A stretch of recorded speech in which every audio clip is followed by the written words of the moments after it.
নমস্কার বন্ধুরা, আপনারা দেখছেন আকাশ কথা। আজকের এই বিশেষ আবহাওয়ার আপডেটে জানাবো আজ রাত থেকে আগামী কয়েক ঘন্টায় পশ্চিমবঙ্গ, ভারত এবং বাংলাদেশের কোথায় কোথায় ভারী বৃষ্টি, বজ্রপাত ও ঝোড়ো হওয়ার সম্ভাবনা রয়েছে। তাই ভিডিওটি শেষ পর্যন্ত দেখুন, কারণ শেষের দিকে থাকছে কোন কোন জেলায় সবচেয়ে বেশি সতর্ক থাকার পরামর্শ দেওয়া হয়েছে।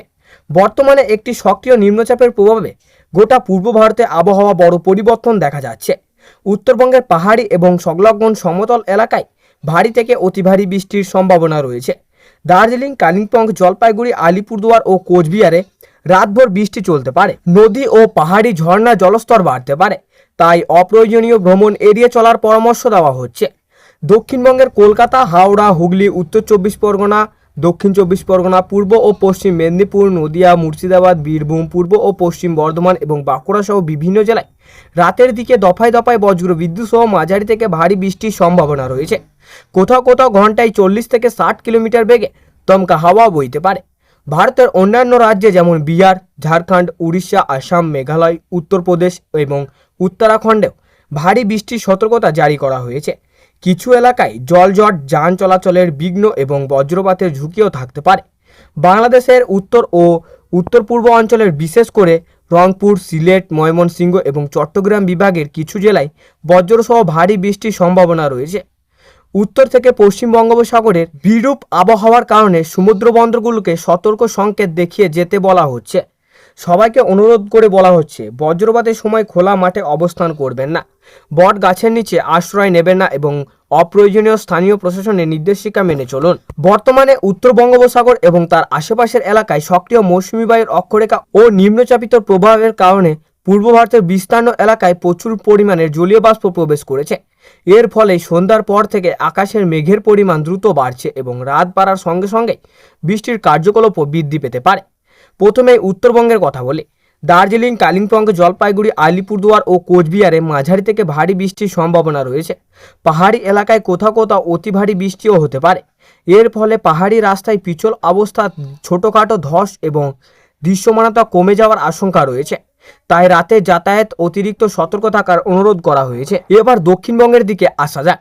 কলকাতা, হাওড়া, হুগলি, উত্তর চব্বিশ পরগনা, দক্ষিণ চব্বিশ পরগনা, নদিয়া, মুর্শিদাবাদ, পূর্ব বর্ধমান, পশ্চিম বর্ধমান, বীরভূম, বাঁকুড়া, পুরুলিয়া, পূর্ব মেদিনীপুর, পশ্চিম মেদিনীপুর এবং ঝাড়গ্রামে রাতের বিভিন্ন সময়ে বজ্রবিদ্যুৎ সহ বৃষ্টির সম্ভাবনা রয়েছে। কোথাও কোথাও দমকা হাওয়ার গতিবেগ ঘন্টায় 40 থেকে 60 কিলোমিটার পর্যন্ত পৌঁছাতে পারে।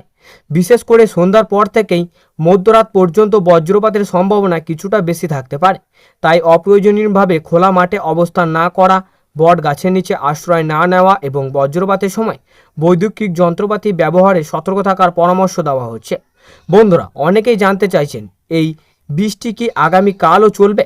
এই প্রশ্নের উত্তর রয়েছে ভিডিও শেষে, তাই ভিডিওটি স্কিপ না করে শেষ পর্যন্ত দেখুন। এবার যদি ভারতের অন্যান্য রাজ্যের দিকে তাকায় তাহলে দেখা যাচ্ছে বিহার, ঝাড়খণ্ড, উড়িষ্যা, আসাম, মেঘালয়, সিকিম এবং উত্তর পূর্ব ভারতের বেশ কয়েকটি এলাকায় ভারী বৃষ্টির সম্ভাবনা রয়েছে। কিছু জায়গায় জল জমে যাওয়া, যান চলাচলের সমস্যা দেখা দিতে পারে। অন্যদিকে বাংলাদেশের রংপুর, রাজশাহী, ঢাকা, ময়মনসিংহ, সিলেট, খুলনা, বরিশাল ও চট্টগ্রাম বিভাগের অনেক এলাকায় রাতের দিকে বজ্রসহ বৃষ্টিও হতে পারে। সীমান্তবর্তী এলাকাগুলিতেও আবহাওয়ার স্ফূর্তি থাকতে পারে। বন্ধুরা, মনে রাখবেন, বজ্রপাতের সময় কখনোই খোলা মাঠে অবস্থান করবেন না, বট গাছের নিচে আশ্রয় না নেওয়া থেকে বিরত থাকুন। প্রয়োজনে নিরাপদ পাকা ভবনে আশ্রয় নিন।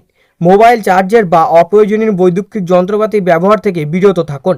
যদি বজ্র ঝড় খুব কাছাকাছি থাকে, আগামীকাল সকাল পর্যন্ত পশ্চিমবঙ্গের বেশিরভাগ জেলায় আকাশ আংশিক থেকে সম্পূর্ণ মেঘলা থাকতে পারে। কোথাও কোথাও আবার নতুন করে বৃষ্টির দাপট শুরু হওয়ার সম্ভাবনা রয়েছে। তাই বাড়ি থেকে বের হলে আগে অবশ্যই ছাতা বা রেনকোট সঙ্গে রাখুন। আজকের এই ছিল আজ রাতের বিস্তারিত আবহাওয়ার আপডেট। নতুন কোনো সতর্ক বা গুরুত্বপূর্ণ আবহাওয়ার পরিবর্তন হলে সবার আগে আমার চ্যানেলটি জানিয়ে দেবে। ভিডিওটি যদি ভালো লেগে থাকে তাহলে অবশ্যই লাইক করুন, চ্যানেলটি সাবস্ক্রাইব করুন এবং বেল আইকনটি অন করে রাখুন, যাতে আগামী আবহাওয়ার আপডেট সবার আগে আপনার কাছে পৌঁছায়। আমি বিদায় নিচ্ছি, সবাই ভালো থাকুন, নিরাপদে থাকুন। আবার দেখা হবে নতুন আবহাওয়ার আপডেটে। ধন্যবাদ।